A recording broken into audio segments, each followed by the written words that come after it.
Assalamu alaikum. Bonjour à tous et bienvenue dans le 99e mini-cours d'arabe littéraire de cette série consacrée à l'étude des dialogues du manuel d'expression de la méthode de Médine.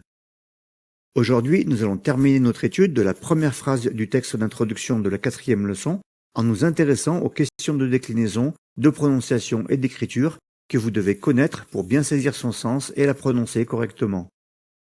Pour suivre ce cours de manière efficace, je vous invite à télécharger la transcription vocalisée du dialogue au format PDF en cliquant sur le lien indiqué dans la description.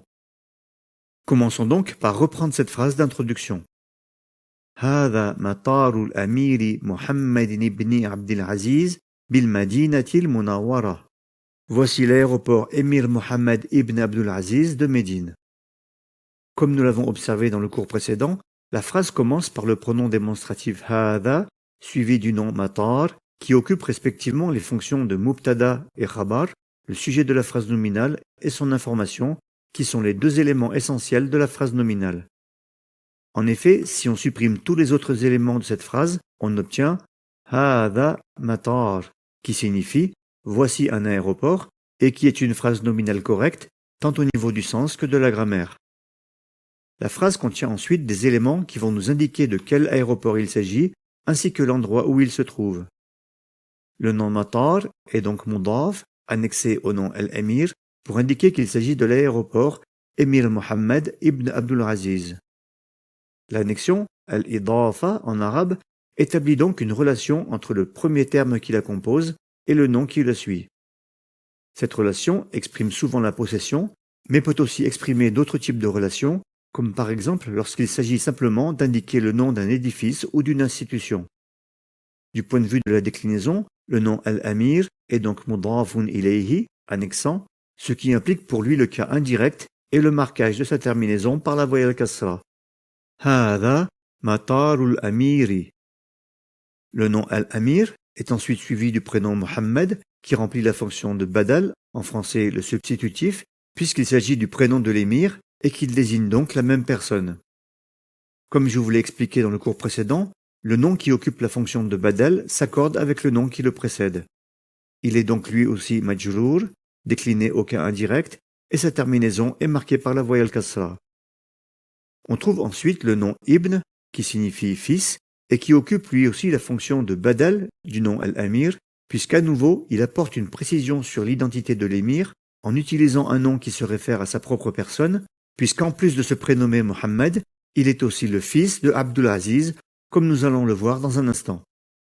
Le nom Ibn s'accorde donc avec le nom Al-Amir et sa terminaison est marquée par la voyelle kasra pour indiquer le cas indirect de déclinaison. Pour indiquer de qui l'émir est le fils, il est ensuite annexé au nom Abd, qui est lui-même annexé au nom Al-Aziz pour former le prénom Abdul Aziz, qui signifie littéralement le serviteur du Tout-Puissant, comme nous l'avons observé dans le cours 97.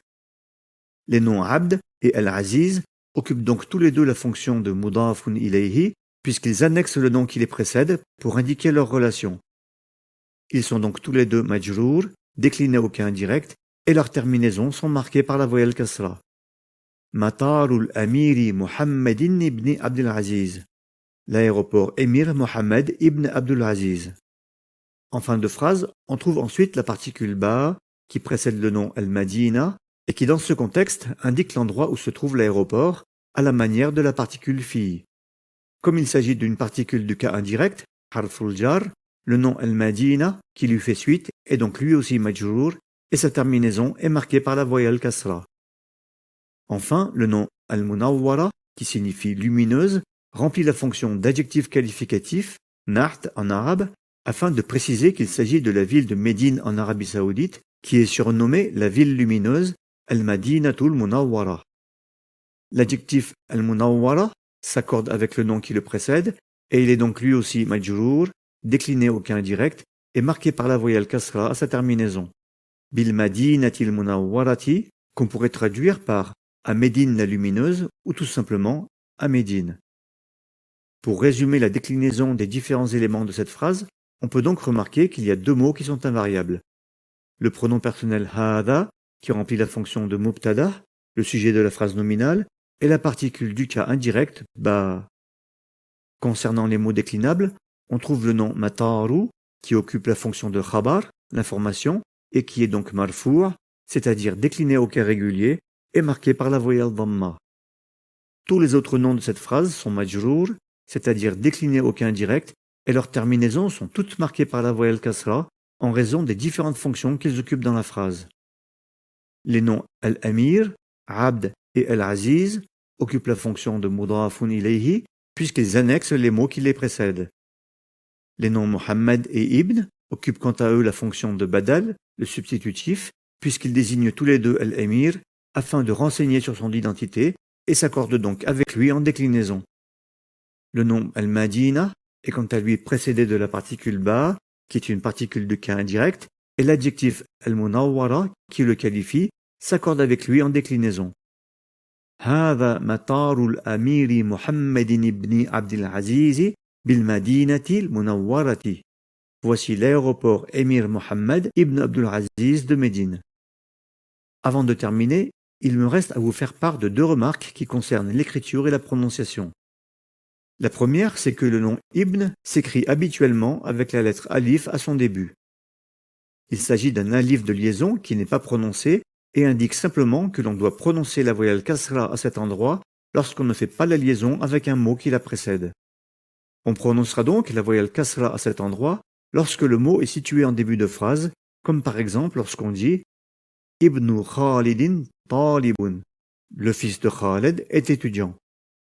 En revanche, on ne prononce aucune voyelle à cet endroit lorsqu'on fait la liaison avec un nom qui la précède et qui termine par une voyelle, comme par exemple lorsqu'on dit Hada bnu Khalidin.